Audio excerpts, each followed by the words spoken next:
नमस्कार दोस्तों, बहुत बहुत स्वागत है आपका वीकेंड के रोज।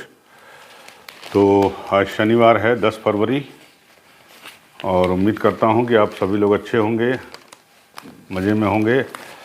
आज हमारे जो संसद का सत्र है, आज मोदी जी के दूसरे कार्यकाल का ये आखिरी सत्र है।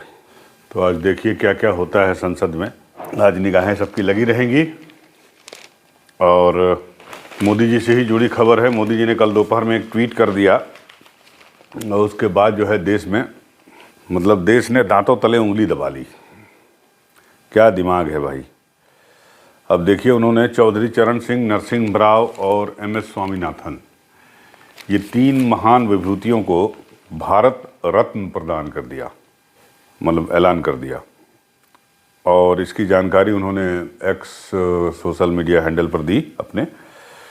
और इसके साथ ही इसी महीने, ये साल तो छोड़ दीजिए, इसी महीने ये 2024 के फरवरी महीने में 5 व्यक्तियों को भारत रत्न से सम्मानित किया जा रहा है।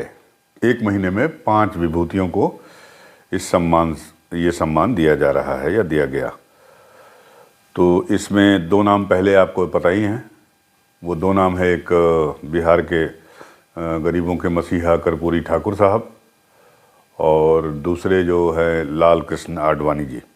अब तीसरे हो गए चौधरी चरण सिंह, नरसिम्हा राव और MS स्वामीनाथन। तो चौधरी चरण सिंह को देने के साथ ही एक जो कयास सियासी गलियारे में चल रही थी पिछले 3-4 दिनों से, उस पर मुहर लग गई है। और वो मुहर है कि RLD और BJP का इस बार लोकसभा चुनाव में गठबंधन होने जा रहा है। इसके पहले 2002 और 2009 में भी RLD BJP के साथ मिलकर चुनाव लड़ चुकी है और जब भी BJP के साथ चुनाव लड़ी है उससे बढ़िया मिला है रिजल्ट। तो उस पर चर्चा करेंगे। पहले ये हो गया। और उनके बेटे जो हैं जयंत चौधरी, बेटे नहीं, उनके पोते चौधरी चरण सिंह के, उनके पोते ने कहा कि भाई दिल जीत लिया और अब किस मुंह से मैं मना करूंगा। तो एक तरह से उन्होंने हामी भर दी कि हाँ, अब RLD और BJP का गठबंधन होने जा रहा है। देखिए टाइमिंग, देखिए कि किस तरह से जो है वो बिहार में भी कर्पूरी ठाकुर को दिया गया। अनाउंसमेंट के 2 दिन बाद जो है उनसे समझौता हो गया, गठबंधन हो गया नीतीश कुमार जी से।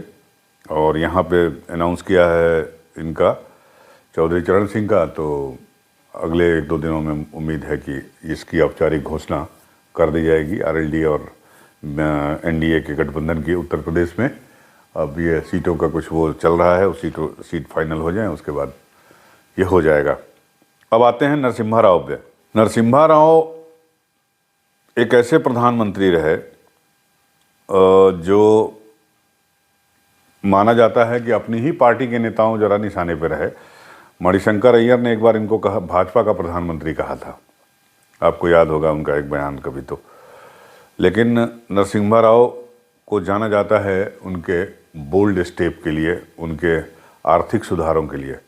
आज जो हमारा देश इतना तरक्की किया है और हम तीसरी अर्थव्यवस्था बनने की बात कर रहे हैं या मोदी जी दावा कर रहे हैं, तो इसका बेस जो है वो नरसिम्हा राव जी के समय में रखा गया था जब वो प्रधानमंत्री थे। और 1991 से लेकर 1996 तक एक और उनके नाम उपलब्धि है, 74वां और 75वां संविधान संशोधन विधेयक जो है, ये मेयर और उसके चुनाव से, नगर स्थानीय निकाय के जो चुनाव थे उनको पास कराने का श्रेय भी जो है इन्हीं को जाता है। जबकि ये बिल राजीव गांधी नहीं पास करा सके थे, जबकि उनके पास प्रचंड बहुमत हुआ करता था और ये लंगड़ी सरकार लेकर भी उन्होंने उसको पास कराया था। तो साधना जानते थे अटल बिहारी वाजपेयी की तरह कि कैसे लोगों को साथ रखा जाता है, कैसे सबको साथ लेकर चला जाता है। और ये भी आपको पता ही है कि अटल बिहारी वाजपेयी और नरसिम्हा राव भी आपस में काफ़ी इनकी अच्छे संबंध थे, बहुत ही बेहतर रिश्ते थे। और जब ये PM थे तो यही ये PM थे जिनके समय में नरसिम्हा राव जब प्रधानमंत्री थे तो बाबरी मस्जिद गिराई गई थी 6 दिसंबर 1992 को। और लोग कहते हैं कि जब गिराई जा रही थी, इनको फ़ोन किया जा रहा था, इनसे संपर्क करने की कोशिश की जा रही थी, तो ये पूजा पर बैठे हुए थे। तो आज जो राम मंदिर का रूप आप देख रहे हैं, तो उसके पीछे भी नरसिम्हा राव जी का योगदान माना जाता है। तो इनके साथ ये भी था कि ये पहले पीएम थे जिनके खिलाफ क्रिमिनल केसेस चला था, हालांकि कोर्ट ने इनको बाइज्जत बरी किया।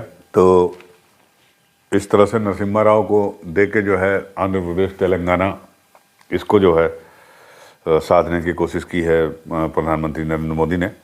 इस पर भी चर्चा करेंगे। और हरित क्रांति के जनक थे एमएस स्वामीनाथन। ये एक नाम ऐसा है इन पांचों नामों में जो पॉलिटिकल नहीं है और अनडिस्प्यूटेड है, एकदम गैर विवादित। इस नाम पे किसी को कोई आपत्ति नहीं हो सकती। बाकी चार नामों पे लोग कुछ तरह की बातें कर सकते हैं या कर रहे होंगे, लेकिन एमएस स्वामीनाथन जी को दिया जाना एक ऐसा कदम है प्रधानमंत्री नरेंद्र मोदी या केंद्र की एनडीए सरकार का, जिसकी भूरी भूरी प्रशंसा होनी चाहिए। 1960 तक जो है हम देश में अपने खाने के लिए अमेरिका और रूस के गेहूं पर डिपेंड करते थे। वहाँ से गेहूं आता था तो हम खाते थे। लेकिन ये ऐसा बंदा है जो पुलिस की नौकरी छोड़कर और खेती किसानी की तरफ मुड़े, और मुड़ने के बाद जो है उन्होंने एक ऐसा काम किया, हरित क्रांति लाई भारत में, और भारत खाद्यान्न में आत्मनिर्भर बना।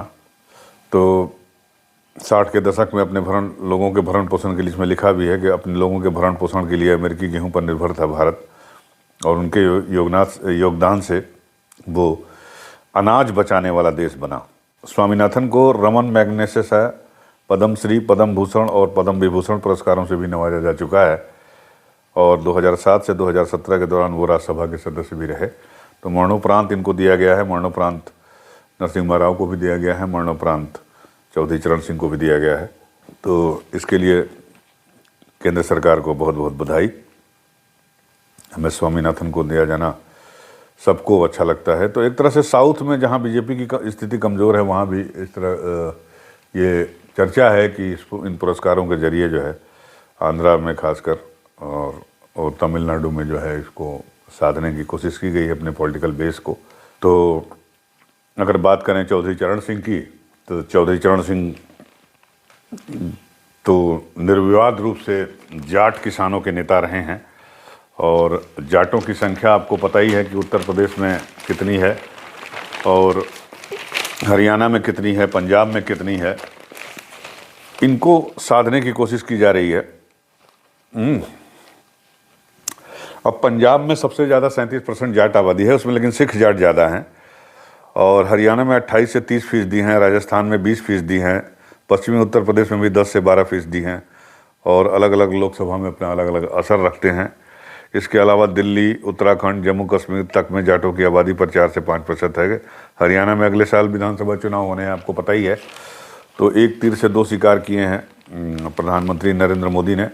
सपा को कमज़ोर कर दिया है वेस्ट यूपी में, और साथ ही साथ अपने जो जाट किसान उनसे नाराज़ सो कॉल्ड बताए जाते हैं, उनको साधने की कोशिश की है। और जयंत चौधरी भले ही बीजेपी के साथ चले गए, सपा का साथ छोड़ दिया उन्होंने, लेकिन अभी भी अजीत सिंह को जिस तरह से सम्मानित कर दिया प्रधानमंत्री नरेंद्र मोदी की सरकार ने, तो उससे जाट जो है वो नाराज़ तो नहीं हो सकता अब। और चूंकि अब अनाउंसमेंट उम्मीद है कि 1-2 दिन में हो जाएगा जयंत चौधरी और एनडीए के आपस के गठबंधन की, तो इसका बड़ा फ़ायदा मिलेगा वेस्टर्न यूपी में, हरियाणा में जहाँ अगले साल विधानसभा चुनाव होने हैं, और पंजाब के कुछ हिस्सों में मिल सकता है, उत्तराखंड में जहाँ लोकसभा की 5 सीटें हैं वहाँ मिल सकता है। वेस्ट यूपी में तो समीकरण ही बदल गया। अब समाजवादी पार्टी को जो है अब नए सिरे से कुछ सोचना होगा।